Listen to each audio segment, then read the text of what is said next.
BRS party social media handles లో అడ్డగోలుగా ఇష్టం వచ్చినట్టు ఫ్రీడమ్ ఆఫ్ స్పీచ్ పేరుట గౌరవ ముఖ్యమంత్రి గారి గురించి, మంత్రుల గురించి, ఉన్నత అధికారుల గురించి నోటీస్ వచ్చినట్టు పెట్టడం జరుగుతుంది. నిన్న కూడా బీఆర్ఎస్ పార్టీ సోషల్ మీడియా హ్యాండిల్లో వాళ్ళు ఏదైతే గౌరవ ముఖ్యమంత్రి రేవంత్ రెడ్డి గారి గురించి కూడా అనుచిత వ్యాఖ్యలు ఒక పోస్ట్ చేయడం జరిగింది. ఎన్నో సందర్భాల్లో దీని గురించి మేము పోలీస్ శాఖ కూడా కంప్లైంట్స్ ఇవ్వడం జరిగింది. ఈరోజు ముఖ్యమంత్రి గారి పైన పెట్టిన పోస్టు ద్వారా తెలంగాణ రాష్ట్ర వ్యాప్తంగా ఉన్న యువత అందరూ కూడా, విద్యార్థులు, యువకులందరూ కూడా వాళ్ళ మనోభావాలను దెబ్బతీసి గౌరవ ముఖ్యమంత్రి రేవంత్ రెడ్డి గారి గురించి మాట్లాడిన మాటల పట్ల అందరూ కూడా ఆవేశంతో రోడ్లెక్కే పరిస్థితి ఉంది. సో పోలీస్ అధికారులకి ఈరోజు మేము విజ్ఞప్తి చేస్తున్నాం.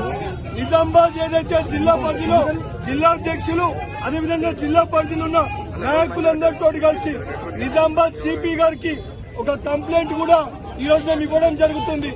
ఈ రకంగా ముఖ్యమంత్రి గారి పైన పోస్టులు పెట్టిన BRS party official social media handle, దీనికి సంపూర్ణ బాధ్యత ఆ party working president Kalvakuntla Taraka Ramarao పైన కఠినమైన సెక్షన్స్ పెట్టి ఆయన పైన చర్యలు తీసుకోవాలి. తీసుకోకపోతే, ఆ పోస్ట్ పైన రియాక్ట్ కాకపోతే తెలంగాణలో యువకులని ఆపే పరిస్థితి ఉండదు. పెద్ద ఎత్తున యువకులు, విద్యార్థులు రోడ్లపైకి వచ్చి ఆందోళన చేసే పరిస్థితి ఉంటుంది. కేటీఆర్ పైన కూడా దీని బహిరంగ క్షమాపణ చెప్పకపోతే కల్వకుంట్ల తారక రామారావు పైన కూడా దాడులకి దిగాల్సిన పరిస్థితి ఏర్పడుతుంది. ఈరోజు పోలీస్ అధికారులు మీరిక్కడ కొంతమంది యువకుల్ని అడ్డుకునే ప్రయత్నం చేస్తున్నారు.